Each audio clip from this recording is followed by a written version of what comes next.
Bismillahirrahmanirrahim. Dear students of second year class. जिस तरह से स्टूडेंट्स आप लोगों ने फर्स्ट ईयर में दिल जोई और मेहनत से आपने अपने ऑब्जेक्टिव के लिए कोशिश की, उसी कोशिश को जारी रखते हुए आप लोगों के लिए क्लासेस कंटिन्यू कर रहे हैं, जिसमें सबसे पहले मैं अपना इंट्रोडक्शन करवाता हूँ. My name is Syed Zahid Ali and I am going to teach you biology subject. आप लोगों ने फर्स्ट ईयर में जो बायोलॉजी सब्जेक्ट के बारे में पढ़ा होगा, आप लोगों ने बहुत अच्छे से आप लोगों को याद होगा और बहुत सारी चीज़ें उसमें से हम यहाँ पर भी यूज़ करेंगे और बड़े सिस्टमेटिक वे से हम इसको लेकर चलेंगे. और जिस तरह से आपकी बुक में चैप्टर्स की और टॉपिक्स की अरेंजमेंट है, उसी के अकॉर्डिंग हम इन सब्जेक्ट्स को या इस सब्जेक्ट को लेकर चलेंगे और आप लोगों को हर चीज़ को यहाँ पर एक्सप्लेन किया जाएगा with the help of conceptually in diagrammatically. हर चीज को आपको यहाँ पर एक्सप्लेन करेंगे. सबसे पहले हम लोग स्टार्ट करते हैं, अपने सब्जेक्ट की तरफ आते हैं. तो हमारी बुक का सेकेंड ईयर की बुक का जो पहला चैप्टर है, इट इज होमियोस्टेसिस. चैप्टर का नाम है होमियोस्टेसिस.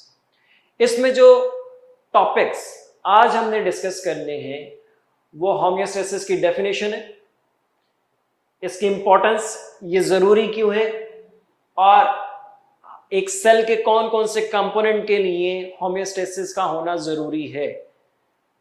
फिर उसके बाद होमियोस्टेसिस को कंट्रोल कौन कर रहा होता है, controlling system, living control system की डेफिनेशन है, उसके कंपोनेंट्स कौन कौन से होते हैं और ये किस तरह से कंट्रोल किया जा रहा होता है, सारा होमियोस्टेसिस का प्रोसेस. ये आज हम स्टूडेंट्स इस हेडिंग में या इस लेक्चर में हम सारे टॉपिक्स डिस्कस करेंगे.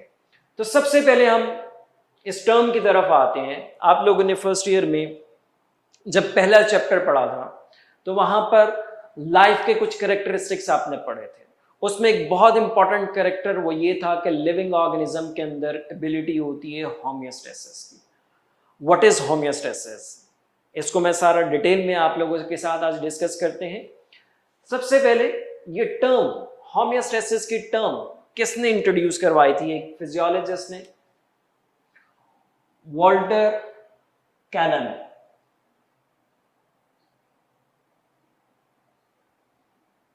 साइंटिस्ट का नेम है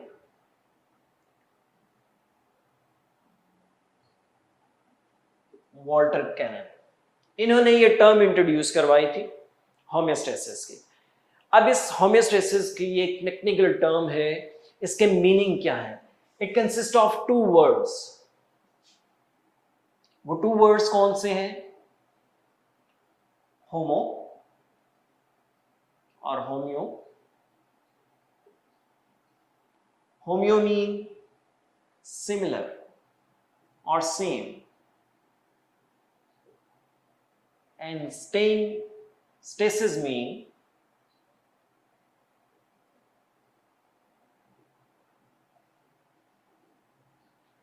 स्टेइंग स्टिल, मतलब किसी चीज का साकित रहना. तो इन दोनों वर्ड्स को अगर हम मिलाएं, होमियोस्टेसिस टर्म बनती है. तो इसका लिटरल मीनिंग ये होगा कि किसी भी प्रोसेस का, किसी चीज का एक स्टैटिक रहना, ये इसका लिटरल मीनिंग है. लेकिन बायोलॉजी के अंदर इसके जो डेफिनेशन है, what is the definition of homeostasis?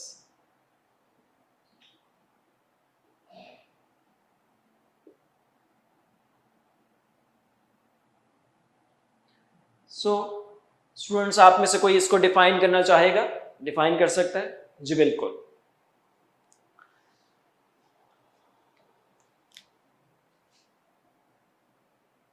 Protection of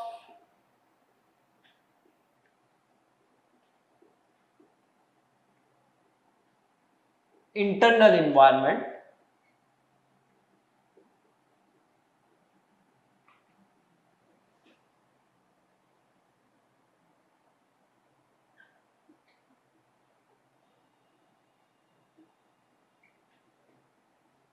of living organisms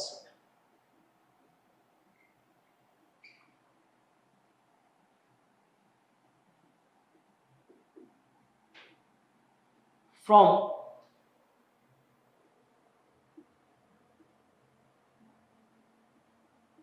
the harm of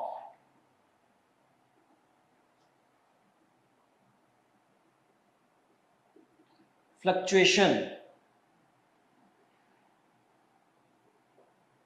or changing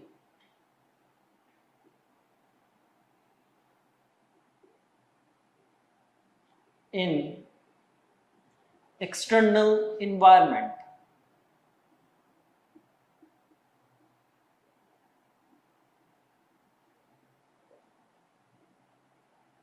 अब स्टूडेंट्स इसके मीनिंग क्या है, इस डेफिनेशन को हम एक्सप्लेन करते हैं।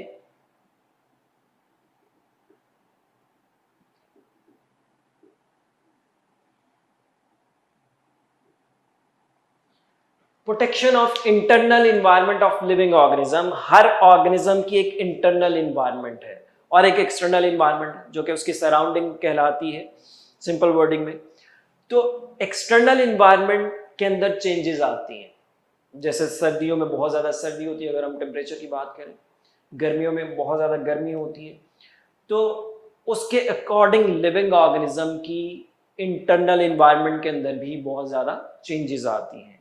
अब ऑर्गेनिज्म के अंदर ये एबिलिटी होती है, जितने भी लिविंग ऑर्गेनिजम्स हैं उनका ये बहुत इंपॉर्टेंट कैरेक्टर है होमियोस्टेसिस, कि जिसमें वो अपनी फ्लक्चुएटिंग एक्सटर्नल इन्वायरमेंट के अकॉर्डिंग अपनी इंटरनल इन्वायरमेंट को चेंज करते हैं या मेंटेन करते हैं। प्रोटेक्शन, या हम इसको इस तरह से भी डिफाइन कर सकते हैं कि tendency of living organism to maintain internal environment in a narrow range despite a wide range change in external environment। कि external environment में जो बहुत ज़्यादा change आती है उसके अकॉर्डिंग लिविंग ऑर्गेनिज्म अपनी इंटरनल इन्वायरमेंट को एक नैरो रेंज में मेंटेन करते हैं या मेंटेन करने की कोशिश करते हैं। इस एबिलिटी को डियर स्टूडेंट्स हम कहते हैं या हम नाम देते हैं होमियोस्टेसिस का। अगर ये होमियोस्टेसिस ना हो, जो कि लिविंग ऑर्गेनिज्म, हर लिविंग ऑर्गेनिज्म का ये एक मस्ट एक मैंडेटरी करेक्टर है, अगर उसके अंदर ये करेक्टर ना हो तो वो सर्वाइव ही नहीं कर सकता किसी भी चेंजिंग एनवायरनमेंट के अंदर। ओके स्टूडेंट्स, सो ये एक बहुत इंपॉर्टेंट करेक्टर है लिविंग ऑर्गेनिजम्स का, कि जिसमें वो अपनी इंटरनल एनवायरनमेंट को और अपनी बॉडी को अपनी चेंजिंग एनवायरनमेंट के अकॉर्डिंग मेंटेन करते हैं या मेंटेन करने की कोशिश करते हैं। अब इसका बेनिफिट क्या है, इसकी इंपॉर्टेंस क्या है होमियोस्टेसिस की लिविंग ऑर्गेनिजम्स के लिए? इंपॉर्टेंस क्या है?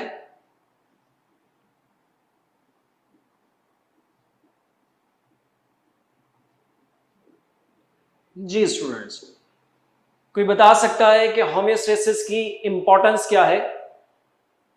कि लिविंग ऑर्गेनिज्म के अंदर हम जो होमियोस्टेसिस है ये एक सेंट्रल रिक्वायरमेंट है उनके सर्वाइवल के लिए। First point, first important, central requirement, central requirement है लिविंग ऑर्गेनिज्म के लिए for their existence and to maintain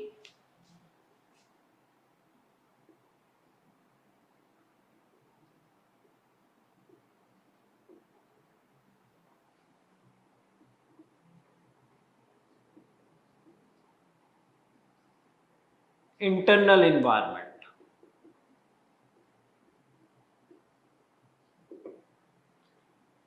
अपनी इंटरनल एनवायरनमेंट को एक नैरो रेंज में मेंटेन करने का ये प्रोसेस है, एक सेंट्रल रिक्वायरमेंट है होमियोस्टेसिस। जैसे मैंने पहले अर्ज किया कि अगर होमियोस्टेसिस नहीं होगा तो अपनी इंटरनल एनवायरनमेंट को एक नैरो रेंज में मेंटेन नहीं कर सकेंगे, और अगर मेंटेन नहीं कर सकेंगे तो जितनी एक्सटर्नल एनवायरनमेंट के अंदर ड्रास्टिक चेंजेस आती हैं वो लिविंग ऑर्गेनिज्म की इंटरनल एनवायरनमेंट उसको टॉलरेट नहीं कर सकती, जिसकी वजह से वो फिर सरवाइव नहीं कर सकेंगे। क्लियर है students? Second point, importance of homeostasis में, कि इट क्रिएट और bring about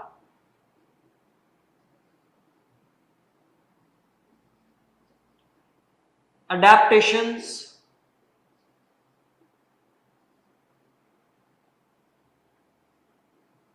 in living organisms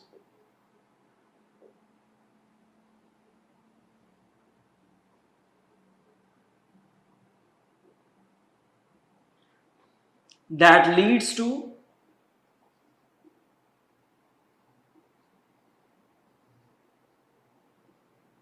evolution। ये बहुत इंपॉर्टेंट पॉइंट है स्टूडेंट्स, ये आपके बुक में येलो बॉक्स में ये पॉइंट लिखा होगा, जो कि इसकी इंपॉर्टेंस ही है कि होमियोस्टेसिस की वजह से ऑर्गेनिज्म अपने आप को अपनी जो चेंजिंग इन्वायरमेंट है उसके अकॉर्डिंग अडॉप्ट करते हैं, चेंज करते हैं। और जब यही लिविंग ऑर्गेनिज्म अपने आप को अपनी इन्वायरमेंट के अकॉर्डिंग चेंज करेंगे तो उनकी बॉडी के अंदर उनके कुछ कैरेक्टर्स भी चेंज होते हैं। अब यही कैरेक्टर्स जब जनरेशन आफ्टर जनरेशन ट्रांसफर होते हैं तो वेरिएशंस आती हैं, and these variations leads to evolution. ठीक है, इसको अगर मैं यहां पर एक स्केच की फॉर्म में लिखना चाहूं तो हम इस तरह से इसको बता सकते हैं, चेंजिंग इन्वायरमेंट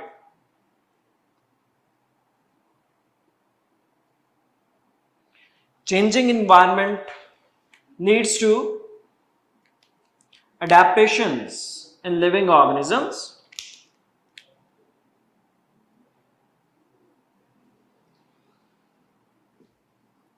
और इन अडेप्टेशंस की वजह से लिविंग ऑर्गेनिजम्स के अंदर वेरिएशंस आती हैं, चेंजेस आती हैं, वो अपने आप को चेंज करते हैं।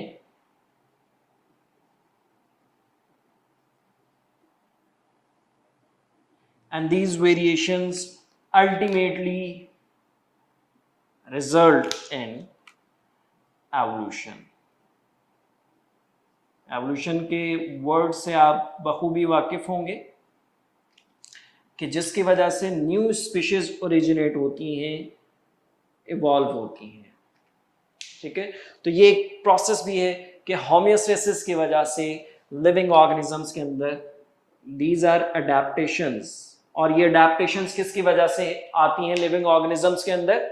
होमियोस्टेसिस की वजह से।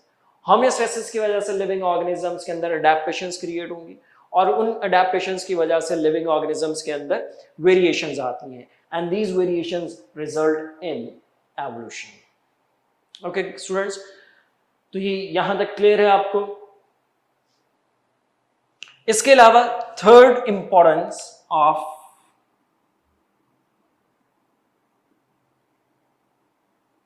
homeostasis is keep internal environment, living organism keep their internal environment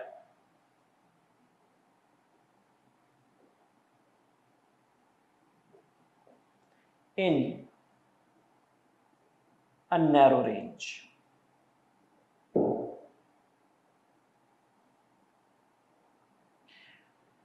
dear students, यहां पर एक चीज जो ये कंसेप्ट, ये पॉइंट मैंने लिखा है, ये बहुत इंपॉर्टेंट है, इसको मैं एक्सप्लेन करता हूं कि homeostasis doesn't mean a fix point. Homeostasis का मतलब ये नहीं है कि लिविंग ऑर्गेनिज्म के इंटरनल एनवायरनमेंट के वो स्टैटिक हैं, इसका मतलब ये नहीं है, बल्कि उनके अंदर चेंजेस आती हैं according to external environment. External environment के अंदर लिविंग ऑर्गेनिजम्स के अंदर चेंजेस आती हैं, लेकिन वो चेंजेस इतनी ज्यादा वाइड नहीं होती, इतनी ज्यादा ब्रॉड नहीं होती जितनी हमारी एक्सटर्नल इन्वायरमेंट के अंदर चेंजेस आ रही हैं। जैसे अगर हम एग्जांपल लें कि गर्मियों में हमारे रीजन के अंदर जो टेम्परेचर होता है वो तकरीबन 42, 43, 44 राउंड अबाउट, अगर हम एवरेज लें 44 डिग्री सेंटीग्रेड तक पहुंच जाता है, लेकिन हमारी बॉडी का टेम्परेचर जो होमियोस्टेसिस की वजह से 37.8 degree centigrade round about average अगर हम लें तो वो 37 डिग्री सेंटीग्रेड तक मेंटेन रहता है। उसको कौन 37 डिग्री सेंटीग्रेड तक मेंटेन कर रहा है? यही मैकेनिज्म है, होमियोस्टेसिस का प्रोसेस है, जिसकी वजह से हमारी बॉडी के टेम्परेचर को 37 डिग्री सेंटीग्रेड तक मेंटेन किया जाता है। इसी तरह से अगर हम विंटर में देखें तो विंटर में एक्सटर्नल इन्वायरमेंट का टेम्परेचर 0 तक भी हो जाता है हमारे रीजन के अंदर, तो अगर एक्सटर्नल इन्वायरमेंट का टेम्परेचर 0 तक भी डिक्रीज हो जाता है तब भी हमारी बॉडी का टेम्परेचर 37 डिग्री सेंटीग्रेड ही मेंटेन रहता है या थोड़ा सा फ्लक्चुएट करेगा। अगर गर्मियों में 37.8 है तो सर्दियों में 36.9 हो जाएगा। ये पॉइंट्स के अंदर वेरिएशन आती है हमारी बॉडी के अंदर। एक्सटर्नल इन्वायरमेंट के अकॉर्डिंग इतना ज़्यादा चेंज नहीं आता। 0 डिग्री सेंटीग्रेड हमारे इंटरनल इन्वायरमेंट का टेम्परेचर नहीं हो सकता। अगर ऐसा हो तो हमारे बॉडी के अंदर जितने भी मेटाबॉलिक प्रोसेस हैं, जितने भी प्रोसेसेस हो रहे हैं जिसकी वजह से हमारी एग्जिस्टेंस है, हम अलाइव हैं, जिंदा है, वो सारे प्रोसेस स्टॉप हो जाए। तो इसलिए हमने यहाँ पर ये मेंशन किया है कि होमियोस्टेसिस की वजह से लिविंग ऑर्गेनिज्म अपनी इंटरनल इन्वायरमेंट को एक नैरो रेंज में मेंटेन करते हैं या मेंटेन करने की कोशिश करते हैं। क्लियर है स्टूडेंट? तो ये डेफिनेशन है होमियोस्टेसिस की और उसकी इंपॉर्टेंस कि होमियोस्टेसिस क्या है और ये क्यों इंपॉर्टेंट है। ठीक है स्टूडेंट्स? तो थर्ड पॉइंट जो अब हम डिस्कस करने जा रहे हैं कि होमियोस्टेसिस के लिए, सेल के लिए या लिविंग ऑर्गेनिज्म के लिए कौन कौन से कंपोनेंट्स या फैक्टर्स का मेंटेन करना जरूरी है। तो third point, component of cell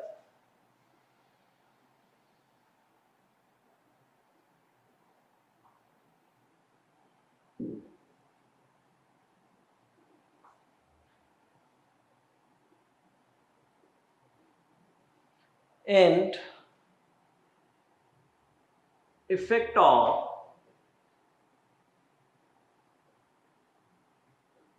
external environment.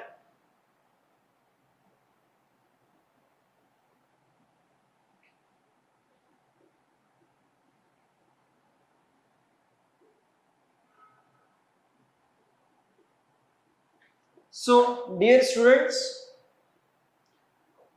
अब कौन कौन से कंपोनेंट जो सेल को अफेक्ट करते हैं, उसके सराउंडिंग में होने वाली चेंजेस जो सेल को या लिविंग ऑर्गेनिज्म को अफेक्ट करती हैं, उनमें मोस्ट इंपॉर्टेंट फैक्टर्स वो कौन से हैं? वाटर,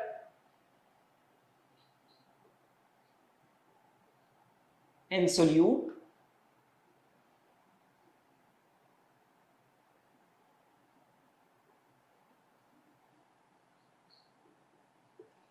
जो एक्सटर्नल इन्वायरमेंट में चेंज होती है और उसके अकॉर्डिंग लिविंग ऑर्गेनिज्म की बॉडी के अंदर भी इनका लेवल चेंज होता है। दूसरा फैक्टर टेम्परेचर है,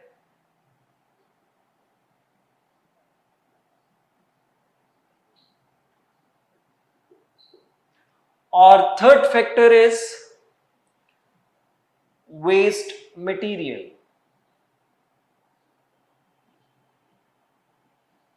इसके अलावा भी बहुत सारे फैक्टर्स हैं स्टूडेंट्स, लेकिन हम इस चैप्टर में जो डिस्कस करेंगे वो ये फैक्टर्स हैं कि जिनकी डिटेल हम यहां पर डिस्कस करेंगे, पढ़ेंगे। तो वाटर एंड सोल्यूट लेवल, अगर इसको लिविंग ऑर्गेनिज्म मेंटेन करते हैं तो उसको हम क्या नाम देते हैं? वेस्ट मटेरियल को एलिमिनेट करते हैं तो उसको हम क्या नाम देते हैं? और अगर टेम्परेचर को मेंटेन किया जाता है लिविंग ऑर्गेनिज्म में तो उसका क्या नाम हम उसको देते हैं? तो वाटर एंड सोल्यूट लेवल को अगर हम मेंटेन करते हैं लिविंग ऑर्गेनिज्म के अंदर, अगर मेंटेन किया जाता है तो इट इज नोन एज ओस्मोरेगुलेशन।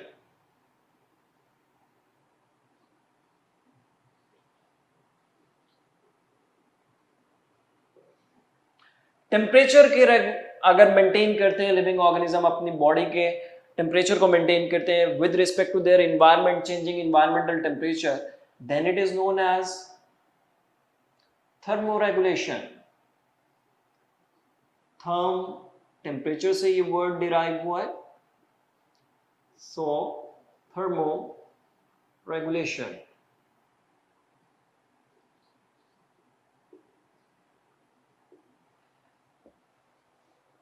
ये दूसरा प्रोसेस है होमियोस्टेसिस का। एंड थर्ड वन इज, अगर वेस्ट मटेरियल जो लिविंग ऑर्गेनिज्म की बॉडी के अंदर प्रोड्यूस होते हैं by mean of metabolic reaction, जो हर वक्त हमारी बॉडी के अंदर सेल्स के अंदर हो रहे हैं, तो उनसे जो वेस्ट मटेरियल प्रोड्यूस होते हैं उनका बॉडी से एलिमिनेट होना या एलिमिनेट करना वो ज़रूरी है। अगर वो बॉडी के अंदर एक्यूमुलेट होते जाएंगे तो वो हमारे लिए और दूसरे ऑर्गेनिजम्स के लिए जिनकी बॉडी के अंदर अगर ये वेस्ट मटेरियल एक्यूमुलेट होंगे तो ये बहुत ज़्यादा हार्मफुल होते हैं। तो elimination of waste material is known as excretion. So dear students, मैं आपको यहाँ पर एक पॉइंट बताना चाहूंगा कि इस चैप्टर में जो हमने मेन फोकस करना है वो इन 3 प्रोसेसेस पर करना है, osmoregulation, thermoregulation and excretion. Clear है?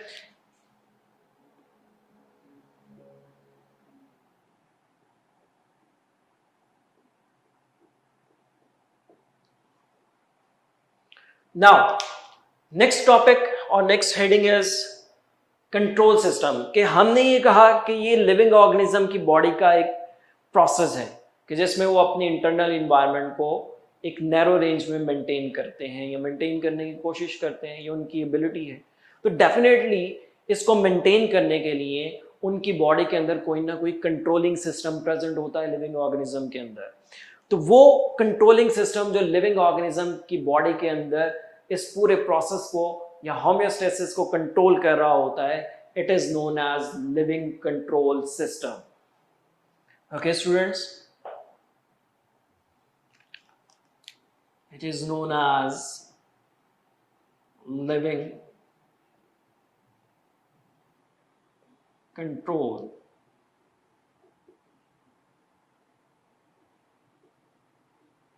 सिस्टम।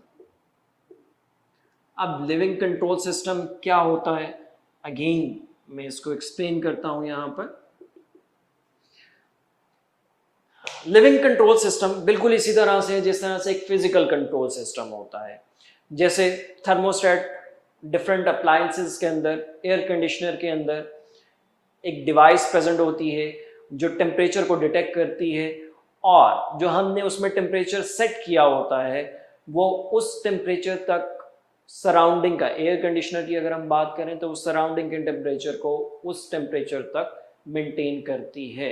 इसी तरह से अगर हम ओवन की एग्जांपल लें या आयरन, इस तरह की अगर हम एग्जांपल लें तो उसमें जो आप टेम्परेचर फिक्स करते हैं किसी भी टेम्परेचर रेगुलेटिंग डिवाइस में, तो जो टेम्परेचर आपने फिक्स किया होता है वो डिवाइस उसी टेम्परेचर को मेंटेन करती है।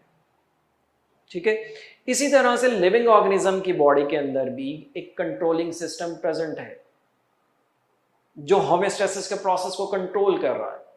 अब ये कंट्रोलिंग सिस्टम जो होम्योस्टेसिस के प्रोसेस को लिविंग ऑर्गेनिज्म की बॉडी के अंदर कंट्रोल करता है, it is known as living control system. Okay, तो यहां पर मैं इसको डिफाइन करना चाहूंगा, a system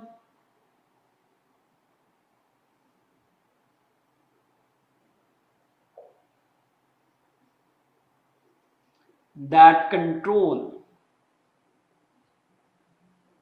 the process of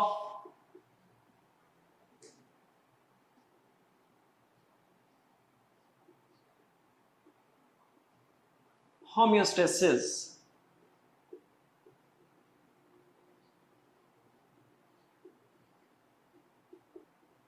is known as living control system।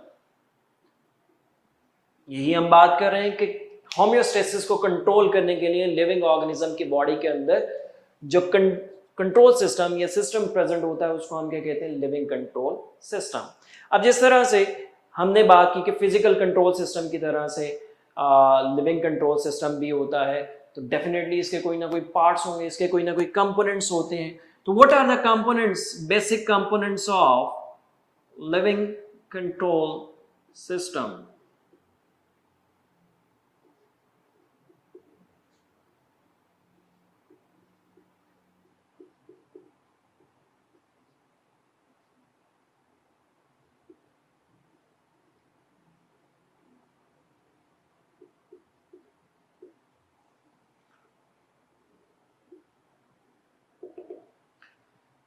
Ji students, तो कंपोनेंट्स लिविंग कंट्रोल सिस्टम के 3 बेसिक कंपोनेंट्स होते हैं।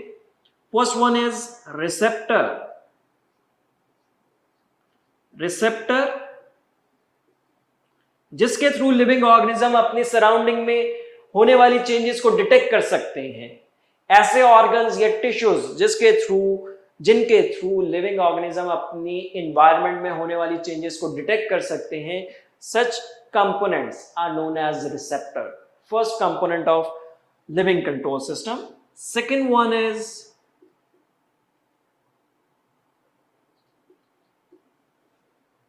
controlling center.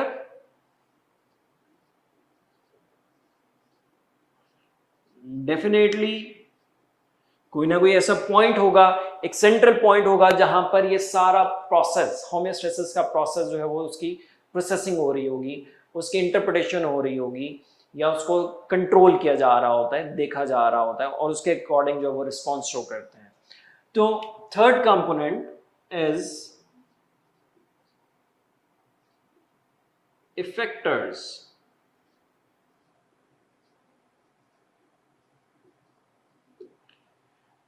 ओके स्टूडेंट्स, तो ये थ्री बेसिक कंपोनेंट्स हैं, बहुत सिंपल है। रिसेप्टर है जिसके थ्रू, लाइक अगर हम टेम्परेचर की एग्जांपल लें तो एक्सटर्नल इन्वायरमेंट के अंदर जो चेंजेस आ रही हैं, लाइक टेम्परेचर अगर इंक्रीज होता है तो हमारी स्किन उसको डिटेक्ट करती है, ठीक है, स्किन के थ्रू डिटेक्ट किया जाता है। वहां से कंट्रोल सेंटर, अब हमारी बॉडी के अंदर जो मेजर कंट्रोल सेंटर है वो हमारा ब्रेन है। तो रिसेप्टर से कंट्रोल सेंटर की तरफ मैसेज कन्वे किया जाता है। कंट्रोल सेंटर उस स्टिमुलस को या उस चेंज को डिटेक्ट जो किया गया है या उस तक कन्वे किया गया है उसको एनालाइज करेगा, और फिर एनालाइज करने के बाद इफेक्टर हम किन ऑर्गन्स को बोलते हैं या स्ट्रक्चर्स को बोलते हैं कि जिनके through living organism response show करते हैं। तो सच ऑर्गन्स और tissues are known as effectors.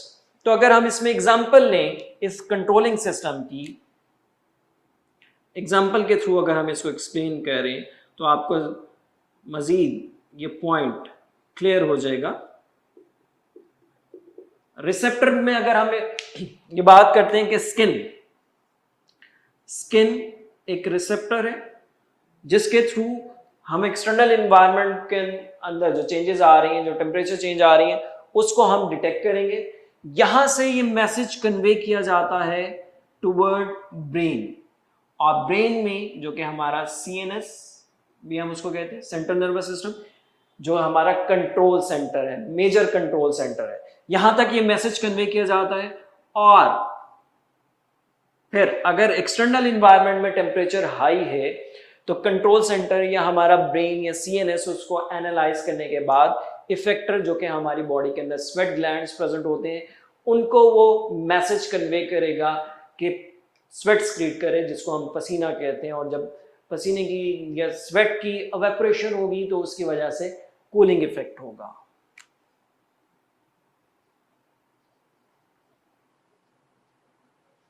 Glands जो कि क्या है, इफेक्टर्स हैं। तो this one is first component, this one is control centre, and this one is glands जो कि हमारे इफेक्टर्स हैं जिसके थ्रू लिविंग ऑर्गेनिज्म अपना रिस्पॉन्स शो करते हैं। ओके स्टूडेंट्स, तो ये बेसिक थ्री कंपोनेंट्स हैं किसके, एक कंट्रोल सिस्टम के, लिविंग कंट्रोल सिस्टम के। ये थ्री बेसिक कंपोनेंट्स हैं। अगेन हम यहां पर लिविंग कंट्रोल सिस्टम की हमने डेफिनेशन की, उसके कंपोनेंट्स और ये किस तरह से इंटरलिंक्ड होते हैं, किस तरह से ये एक दूसरे के साथ कम्युनिकेट करते हैं, वर्क करते हैं, उसकी हमने थोड़ी सी बात की, उसको एक्सप्लेन किया with the help of example. Next one is feedback mechanism. What is feedback mechanism? अब मीन कि ये होमियोस्टेसिस का प्रोसेस, हमने कहा कि ये कंट्रोलिंग सिस्टम इसको कंट्रोल कर रहा है, लेकिन इसका मैकेनिज्म क्या है? So mechanism of homeostasis is feedback mechanism. So what is feedback mechanism? इसको एक्सप्लेन करने के लिए मैं यहां पर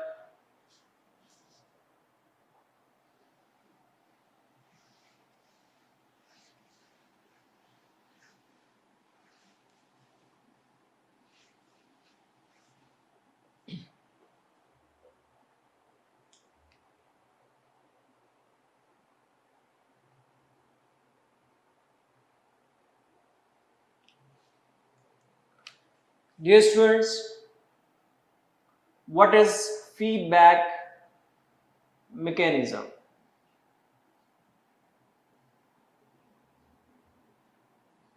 जैसे अभी हमने प्रीवियस पॉइंट में ये डिस्कस किया कि होमियोस्टेसिस जिस प्रोसेस के थ्रू कंट्रोल किया जाता है उसको हम कहते हैं फीडबैक मैकेनिज्म। उसके मैकेनिज्म को या उस प्रोसेस को जिसके थ्रू होमियोस्टेसिस को कंट्रोल किया जाता है, it is known as feedback mechanism. अगर हम इसको प्रॉपरली वर्डिंग में डिफाइन करना चाहें तो detection of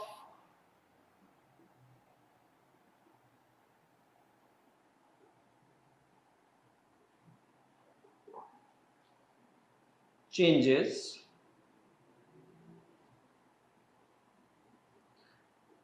in external environment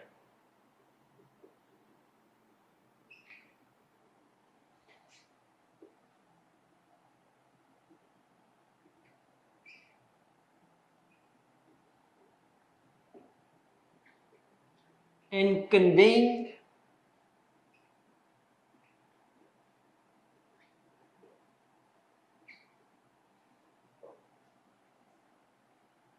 it to control center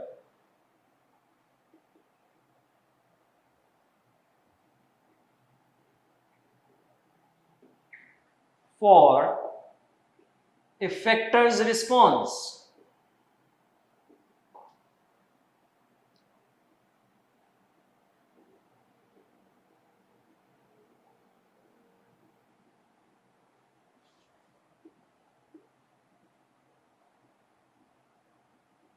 okay students, अब हम इसको एक्सप्लेन करते हैं। ये तो इसकी डेफिनेशन होगी। सो प्रीवियस टॉपिक से ही हम इसको रिलेट करते हैं।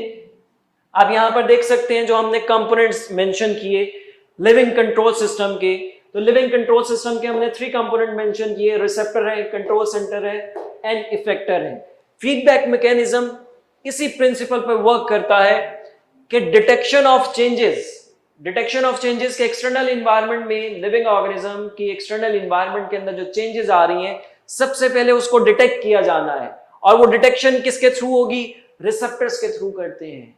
लिविंग ऑर्गेनिज्म अपने इन्वायरमेंट के अंदर जो चेंजेस आती हैं उसको डिटेक्ट किसके थ्रू करते हैं? रिसेप्टर्स के थ्रू करते हैं। फिर इन चेंजेस को, जिनको हम कॉमन लैंग्वेज में स्टिमुलस भी कहते हैं, साइंस बायोलॉजिकल लैंग्वेज में, कि ये जो चेंजेस हैं, जो स्टिमुलस होंगी, इनको लिविंग ऑर्गेनिज्म फिर कन्वे करते हैं, ट्रांसफर करते हैं। कहां पर? कंट्रोल सेंटर में। ओके, मैं यहां पर स्टूडेंट्स इन पॉइंट्स को हाईलाइट कर देता हूं। Detection of change and conveying it to control center for effectors response.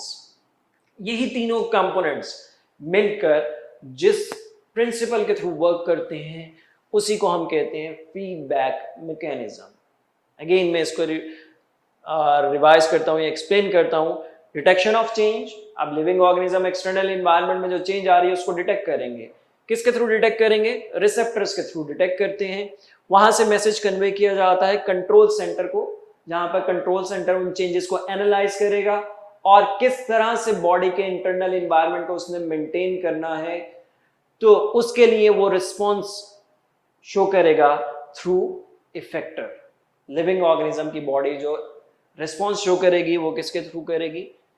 Effectors के थ्रू करेगी। जिसमें अभी हमने टेम्परेचर की एग्जांपल ली कि इसमें जो कंपोनेंट्स इन्वॉल्व होते हैं वो स्किन है, सीएनएस है, सेंट्रल नर्वस सिस्टम जिसमें हमारा हाइपोथैलेमस इसमें रोल प्ले कर रहा होता है, और स्वेट ग्लैंड जो है वो कूलिंग इफेक्ट करके हमारी बॉडी के टेम्परेचर को नॉर्मलाइज करते हैं या लो करते हैं या कंट्रोल करते हैं।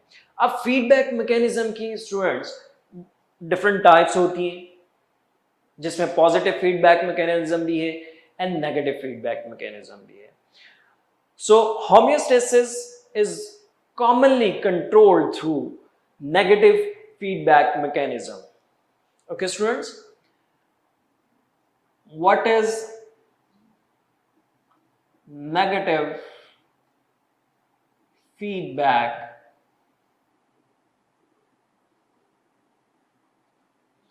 mechanism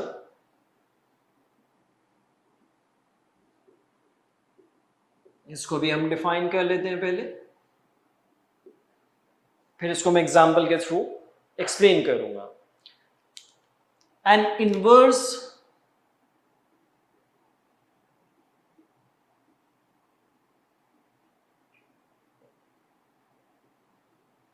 effectors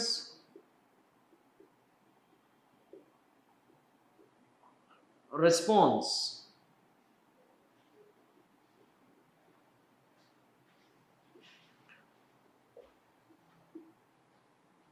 to changing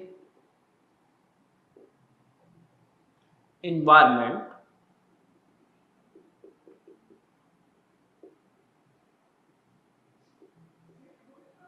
is known as negative feedback mechanism। अब इसका मीनिंग क्या है? बहुत सिंपल सी डेफिनेशन है, इसको जरा गौर से समझ लीजिएगा students. An inverse effectors response, effector का ऐसा रिस्पॉन्स कि जो चेंजिंग इन्वायरमेंट के ऑपोजिट हो। इनवर्स का मतलब क्या होता है? Opposite response. तो इफेक्टर का चेंजिंग इन्वायरमेंट, जो एक्सटर्नल इन्वायरमेंट में चेंज आ रही है, उसके ऑपोजिट रिस्पॉन्स करना, it is known as negative feedback mechanism. इसमें अगर हम एग्जांपल लें, दोबारा से मैं उसी टॉपिक की तरफ या इसी पॉइंट की तरफ आता हूं कि अगर एक्सटर्नल इन्वायरमेंट में टेम्परेचर हाई होता है, इंक्रीज होता है, 45 डिग्री सेंटीग्रेड तक बढ़ गया है, तो एक्सटर्नल इन्वायरमेंट में टेम्परेचर क्या हो रहा है? इंक्रीज हो रहा है। हम अपनी स्किन के थ्रू डिटेक्ट करेंगे, वहां से न्यूरॉन्स के थ्रू मैसेज कन्वे किया जाएगा ब्रेन को। हाइपोथैलेमस हमारा कंट्रोल सेंटर है, तो हाइपोथैलेमस ये डिटेक्ट करेगा कि एक्सटर्नल इन्वायरमेंट का टेम्परेचर इंक्रीज हो रहा है, जिसकी वजह से वो फिर इफेक्टर्स के थ्रू जो रिस्पॉन्स शो करेगा, वो रिस्पॉन्स क्या होगा कि बॉडी के टेम्परेचर को लो किया जाएगा, डिक्रीज किया जाएगा। तो ये दोनों के दरमियान में जो रिलेशन है, ये इनवर्स रिलेशन है। This type of relation is known as negative feedback mechanism. Clear students? कि inverse effector response to changing environment is known as negative feedback mechanism. Okay students, यहां तक ये टॉपिक जो है वो कंप्लीट हो जाता है। इसके बाद next point, water relation of a cell.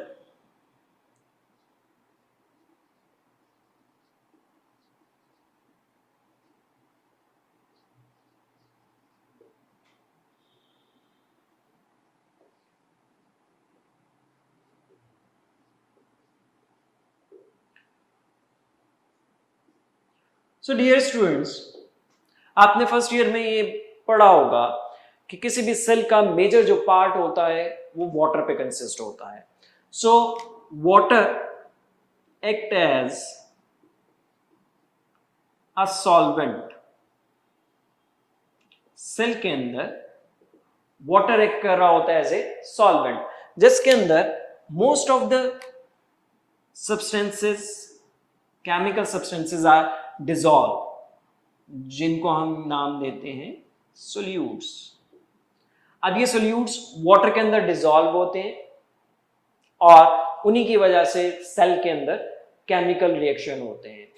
तो इन अदर वर्ड, हम यहां पर ये बात करने जा रहे हैं कि सेल के अंदर वाटर का और सोल्यूट का लेवल ये मेंटेन होना, इसमें एक बैलेंस होना, ये बहुत जरूरी है। अब इसके अकॉर्डिंग सेल और उसकी इन्वायरमेंट को अगर हम कंपेयर करें, तो ये जरूरी नहीं है कि सेल की और उसकी एक्सटर्नल इन्वायरमेंट के अंदर water and solute level same हो, ये डिफरेंट हो सकता है। तो उसके अकॉर्डिंग फिर हम यहां पर डिफरेंट टर्म्स यूज करते हैं स्टूडेंट्स। वो टर्म्स कौन सी हैं? First one is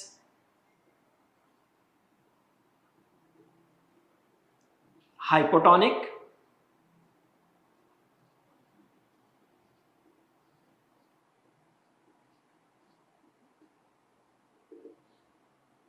what is hypotonic? Hypo mean low tonic mean solution और सोल्यूट।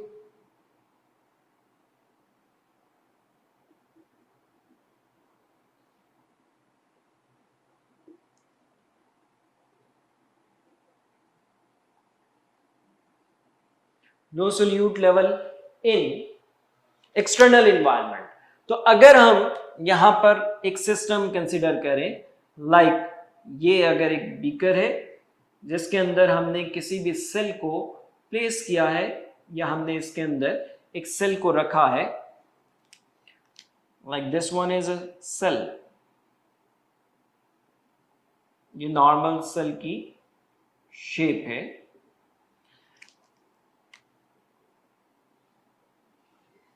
अब ऐसी इन्वायरमेंट, ये बीकर के अंदर जो भी वाटर प्रेजेंट है ये इसकी इन्वायरमेंट है, एक्सटर्नल इन्वायरमेंट है। एक सेल की ये इंटरनल इन्वायरमेंट है, this one is internal environment of cell, and surrounding को हम क्या कहेंगे, external environment of a cell. तो अगर इसके अंदर सोल्यूट लेवल कम है, वाटर के अंदर सोल्यूट लेवल ज्यादा है और सेल के अंदर सोल्यूट लेवल कम है, तो इस इन्वायरमेंट को हम नाम देते हैं हाइपोटोनिक सॉल्यूशन और hypotonic environment.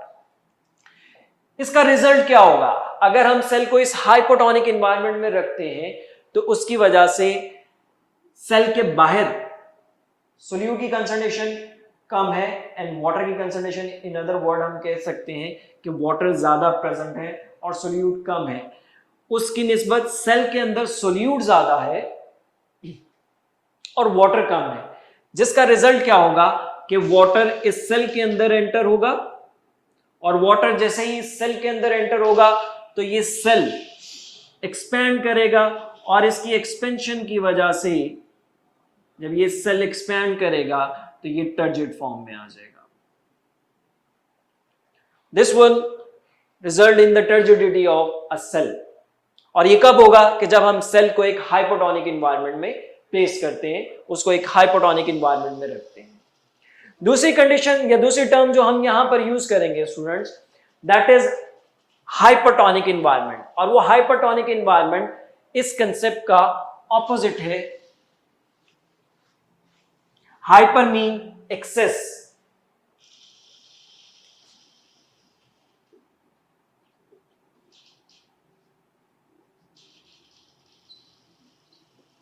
hypertonic environment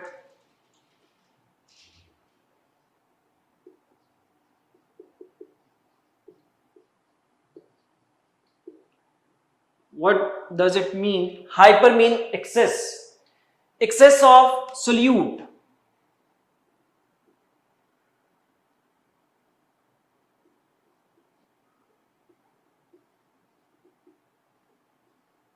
excess of solute in environment. Like अगर हम अब इसको कंसिडर करते हैं कि हम एक बीकर लेते हैं और इसमें कोई भी कंसंट्रेटेड सॉल्यूशन लाइक शुगर का या सॉल्ट का एक कंसंट्रेटेड सॉल्यूशन बनाकर हम इस बीकर के अंदर फिल कर देते हैं, और इस बीकर के अंदर ही हम एक टर्जिड सेल प्लेस करते हैं। अब यहाँ पर डियर स्टूडेंट्स ध्यान में रखिएगा कि यहाँ पर हमने जो सॉल्यूशन लिया है जो कि सेल की इन्वायरमेंट है उसके अंदर सोल्यूट लेवल ज्यादा है, एक्सेस सोल्यूट है इस सॉल्यूशन के अंदर। उसकी निस्बत अगर हम देखें तो सेल के अंदर सोल्यूट लेवल कम है और इसके अंदर वाटर लेवल, सेल की इंटरनल इन्वायरमेंट में वाटर लेवल ज्यादा है, जिसका रिजल्ट क्या होगा कि एक्सोस्मोसिस होगा। एक्सोस्मोसिस मतलब कि सेल से वाटर बाहर निकलेगा, और जब सेल से वाटर बाहर निकलेगा तो अल्टीमेटली श्रिंकेज ऑफ सेल होती है, सेल श्रिंक कर जाता है, and shrinkage of cell is known as plasmolysis, जिसका रिजल्ट क्या होगा कि ये सेल बिल्कुल श्रिंक कर जाएगा। क्यों? क्योंकि इसमें से पानी सारा निकलकर इसकी हाइपरटोनिक इन्वायरमेंट, एक्सटर्नल इन्वायरमेंट में जा चुका है, जिसकी वजह से ये सेल श्रिंक हो जाएगा, and shrinkage of cell is known as plasmolysis. और यहां पर जो एक्सपेंशन ऑफ सेल हो रहा है, और एक्सपेंशन ऑफ सेल किस वजह से होता है कि जब हमने सेल को एक हाइपोटोनिक इन्वायरमेंट में प्लेस किया तो उसकी वजह से वाटर इसके अंदर एंटर हुआ, और वाटर एंटर होने की वजह से ये सेल एक्सपैंड करेगा, which is known as deplasmolysis. Expansion of protoplasm due to endosmosis. जो सेल के अंदर वाटर एंटर होता है, it is known as endosmosis. और सेल से जो वाटर बाहर निकलता है, it is known as exosmosis. Clear है students? Third environment वो क्या हो सकती है? Isotonic. So dear students, third environment is isotonic environment. Isotonic environment, iso means same water in solute level.